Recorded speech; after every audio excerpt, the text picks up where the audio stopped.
अरे दीदिया रे होली में जीजा बदल दूंगी। लेकिन आपका जो होली ये जो बज रहा है आप प्लीज उसको गाने का प्रयास करें। कि कोके उखाड़े जब नोटा डाले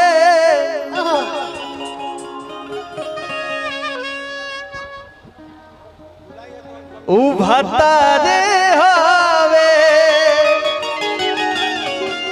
हमको नहीं पता है कि होली को कितना अच्छा किसको लगा। बड़ी बढ़िया भाई को अच्छा लगा। उसमें एक बात हमको अच्छा लगा कि डाल नहीं आवे रंगवा नया नया चोली में। हमरा जानता नहीं भैया का अच्छा लगा कि जीजा बदल दूंगी।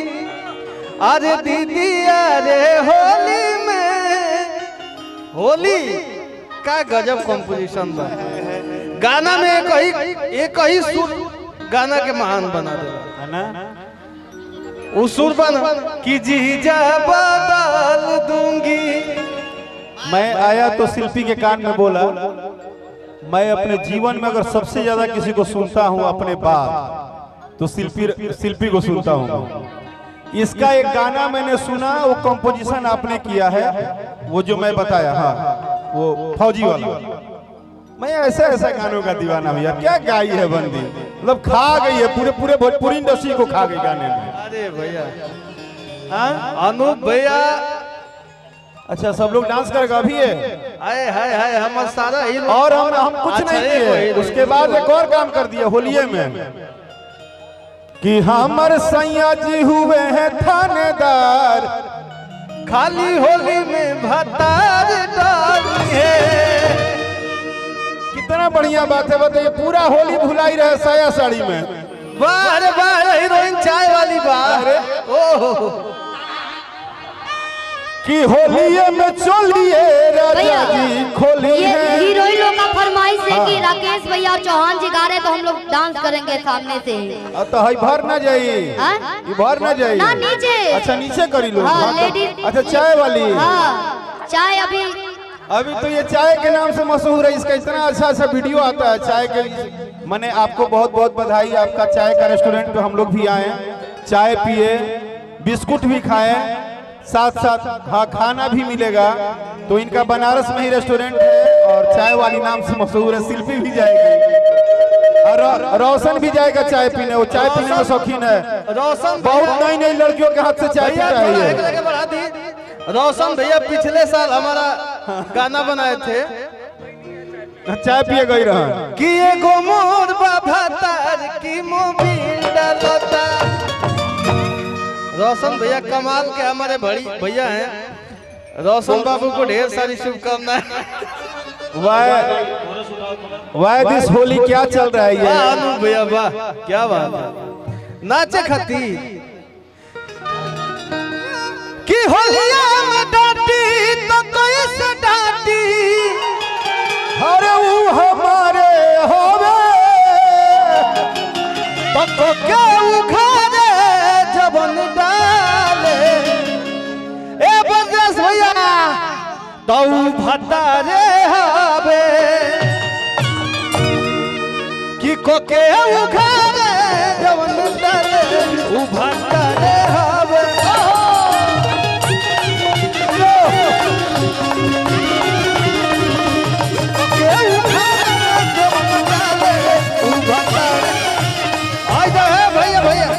एक्सक्यूज मी भाई जी एक्सक्यूज मी आपको मना किया जाता है। ऐसा कांड होली में नहीं होगा कि हमारे सैया जी हुए हैं थानेदार।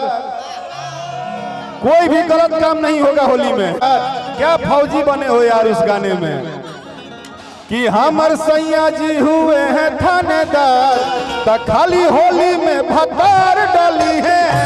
सैया जी हुए हैं होली में भतार डाली है। सैया जी हुए हैं होली में भतार डाली है। हेलो कि होलिया में चलिया राजा जी खोली है।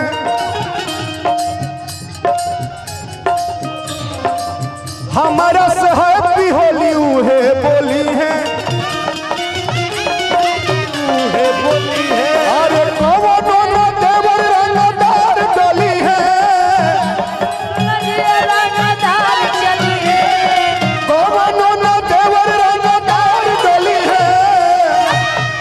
हमार सैया जी हुए हैं थानेदार, हमार सैया जी हुए हैं थानेदार, खाली होली में भतार डली है।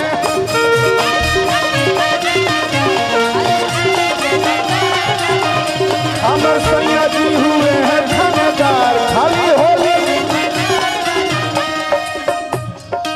भैया भैया हेलो जीजा जी तो नहीं हलके भैया। हेलो भैया भैया हेलो भाई भाई, अरे रुको, शिल्पी के गावे ला यार। जीजा जी तो नहीं हलके डाली न रंग ललके और का मतलब जवानी हमारे छलके जीजा जी तो नहीं हलके बच्चा होते जा रहा है। जीजा जी तो नहीं हलके डाली न रंग खलके जवानी मोर झलके जीजा जी तो नहीं हलके जीजा जी तो नहीं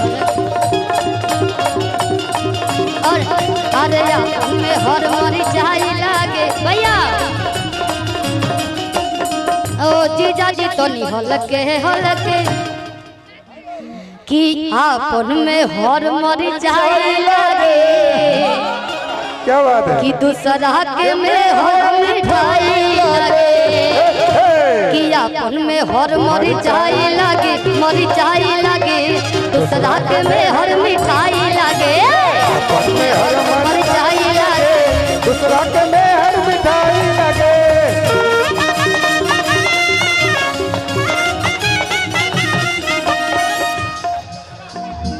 हम अब भैया एगो बात, हम और विजय गाना साथ में गाएंगे। कौन? उघारे वाला वो धुन बहुत खतरनाक है, उसको हम टिप लिए हैं। हम रुके हैं होली भर, उनके ऑपरेशन में लगे हैं हम। वो इतना अच्छा हमको धुन लगा है ना। एगो हम की होलिया में डाटी, यह बात अच्छा लगल बा, यह बात अच्छा लगल बा। तो कैसे डाटी ऊ हमारे होवे, को के उघारे जवन डाले ऊ भतारे होवे।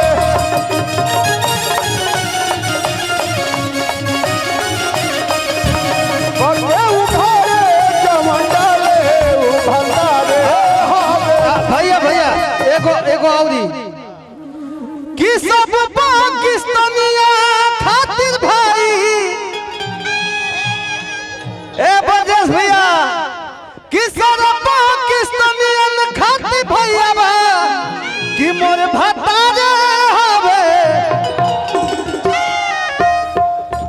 बिना भैया ना हेलो हेलो कि बिना गिनले रनवा मारे कि सूर्य कुमार हवे। विजय भाई विजय भाई कि जवन छक्का मारे किशन कुमारे हवे, कि बिना गिनले रनवा मारे। किधर है?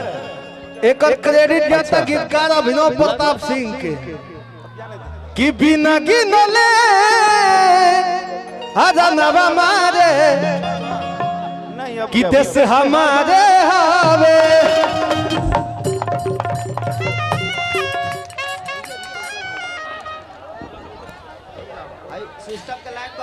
सिस्टम हमारे बीच में अंकुश